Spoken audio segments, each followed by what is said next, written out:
Bismillahirrahmanirrahim. Assalamualaikum warahmatullahi wabarakatuh. Bismillah walhamdulillah alladzi khalaqal mauta wal hayata liyabluwakum ayyukum ahsanu amalan wa huwa azizul ghafur. Asyhadu an la ilaha illallah wahdahu la syarikalah wa asyhadu anna Muhammadan abduhu wa rasuluh. Allahumma sholli ala Muhammad wa ala alihi wa sahbihi ajmain, amma ba'd. Faqala ta'ala fi kitabil karim, a'udzu billahi minasyaitonir rajim. Bismillahirrahmanirrahim. Wa aufu bi ahdil inna ahda kana mas'ula. Shadaqallahul azim. Segala puja dan puji hanya milik Allah Subhanahu wa ta'ala. Salawat dan salam semoga tercurah kepada junjungan Nabiullah Muhammad Rasulullah sallallahu alaihi wasallam.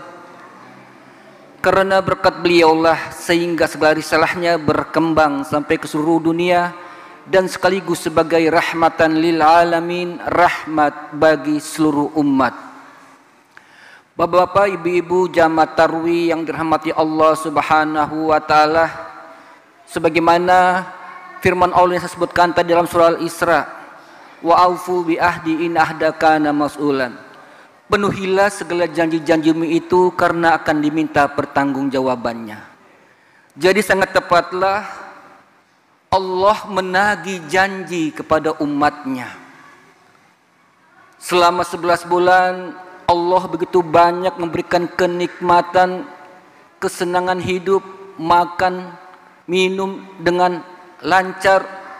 Namun di sisi lain juga ada juga sifat-sifat kemaksiatan, kezaliman yang kita lakukan selama 11 bulan. Maka Allah mengajak pada kita untuk serta-merta kembali kepada jalan Allah Subhanahu wa ta'ala, sebagaimana dijelaskan dalam firman Allah dan surah Al-Imran ayat 133, wasari'u ila magfiratin mir rabbikum wa jannatin arduwas samawati wal ard uiddat lil muttaqin. Bersegeralah kamu kepada ampunan Allah, yang mana Allah mempersiapkan surga yang luasnya antara langit dan bumi, uiddat lil muttaqin, diperuntukkan bagi orang-orang yang muttaqin. Jadi sangat tepatlah kita segera untuk meminta ampun kepada Allah Subhanahu wa ta'ala. Jangan lagi kita masih menunda-nunda waktu lagi, karena hidup kita ini hanya 5 waktu saja bergulir. Mungkin di waktu Isya ini kita masih aman, belum tentu di waktu subuh, belum tentu di waktu zuhur, asar, maghrib, dan begitu pun berputar. Maka kita bersegerakanlah untuk memohon ampun kepada Allah Subhanahu wa ta'ala. Bagaimana kalau puasa kita itu mau berkualitas?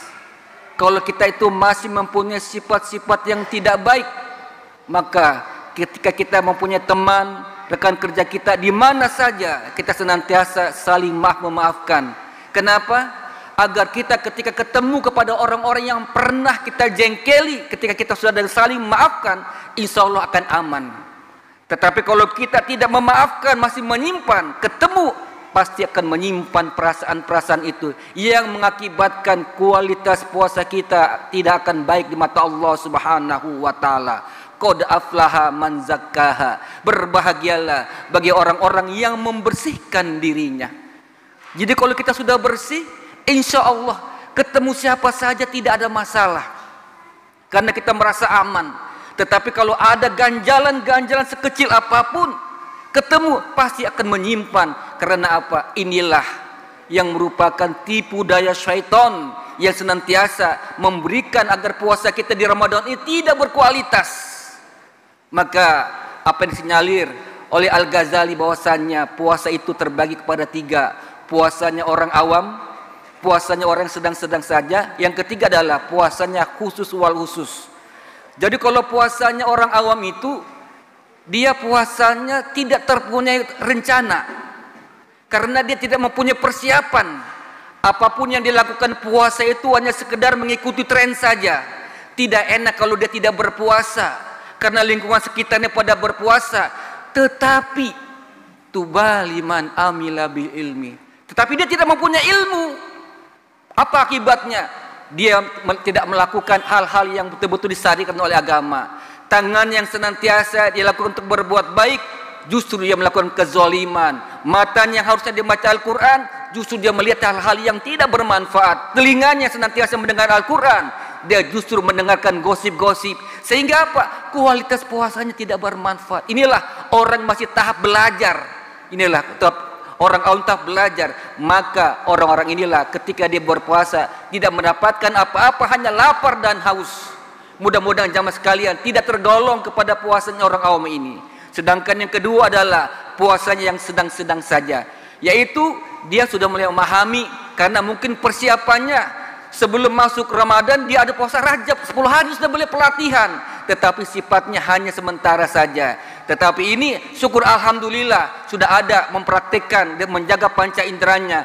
Hanya satu yang dia tidak kuasai, yaitu dia tidak menjaga kolbunnya. Inilah kolbun ini yang sangat penting. Maka kata Al-Ghazali bahwasanya dalam tubuh manusia itu ada 3 yang mempengaruhi. Yang pertama alam pikirannya, yang kedua kolbunya, dan yang ketiga adalah nafsunya. Ketika kolbunya ini bagus, insya Allah dia bisa mensetir akal pikirannya, begitupun juga nafsunya. Karena apa? Kolbunya itu sangat bagus sekali. Karena kolbun itu adalah sesuatu yang sensorik sekali, yang mampu mempengaruhi orang. Ketika kolbunya bagus, insya Allah dia akan baik untuk selamanya. Maka itulah kita perlu menanamkan agar senantiasa kolbun kita akan baik. Wa huwa ma'akum aina ma kuntum. Kita senantiasa menghadirkan Allah di mana saja kita berada. Duduk-duduk di kantor, di samping kita melayani masyarakat. Tetapi jangan lupa juga Al-Quran ada di samping kita. Sehingga apa? Dunia jalan, begitupun juga akhirat jalan. Wa batagi fi ma ataqaddal akhirah wa tansa nasibaka minat dunya. Inilah dikategorikan orang yang beriman itu cerdas. Dia membangun ketiga kecerdasan emosional, kecerdasan intelektual, dan kecerdasan spiritual. Itulah orang-orang yang beriman. Tetapi orang-orang munafikun, orang fasikun, mereka tereliminasi, akan kelihatan. Nanti pada likur kedua akan tidak ada mereka itu. Justru yang akan nampik adalah orang-orang yang beriman. Karena dia paham bahwasanya bulan Ramadan itu tidak gampang kita bisa mendapatkan bulan suci Ramadan. Ada tetangga saya, besok mau Ramadan sudah dipanggil oleh Allah Subhanahu wa taala. Padahal dia menginginkan sekali mendapatkan bulan Ramadan, tetapi dia tidak mendapatkan. Berarti kita beruntung yang berada di tempat ini. Maka manfaatkanlah kehidupan kita beragama ini dengan sebaik-baiknya, supaya Ramadan yang senantiasa berlalu mempunyai manfaat bagi diri kita dan keluarga kita. Sebagaimana firman Allah dalam surah At-Tahrim ayat 6, ya ayyuhalladzina amanu ku anfusakum wahlikum naro. Wahai orang-orang yang beriman, jagalah dirimu dan keluargamu dari siksaan api neraka.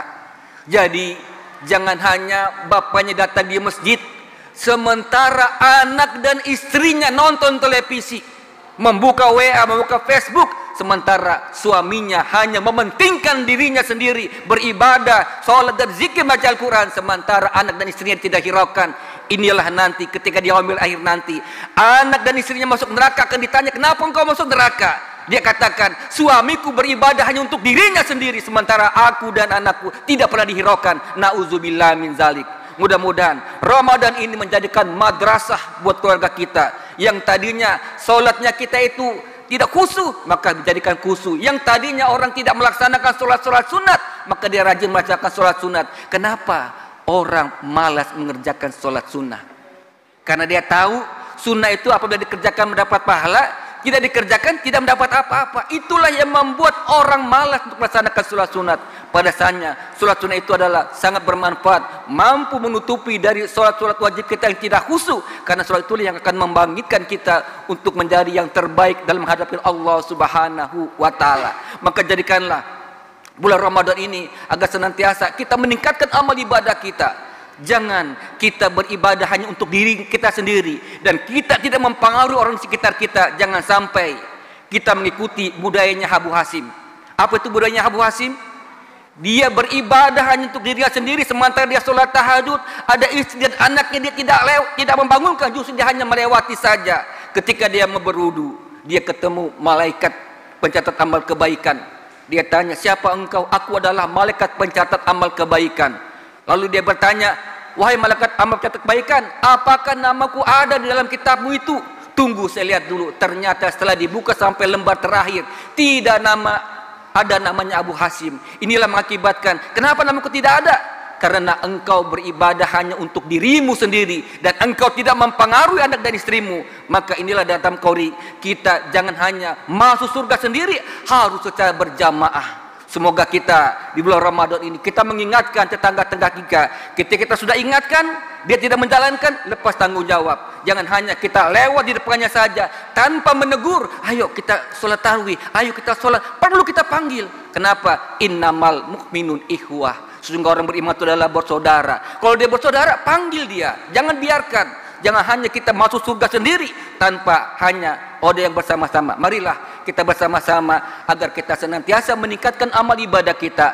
Jangan sampai kita beribadah justru tidak bermanfaat. Apalagi alhamdulillah yang ada di sini banyak anak-anak, justru akan lebih baik lagi. Kenapa? Jangan sampai kita mendapatkan julukan dari Rasulullah SAW, yaitu orang tua yang mandul. Apa itu orang tua yang mandul?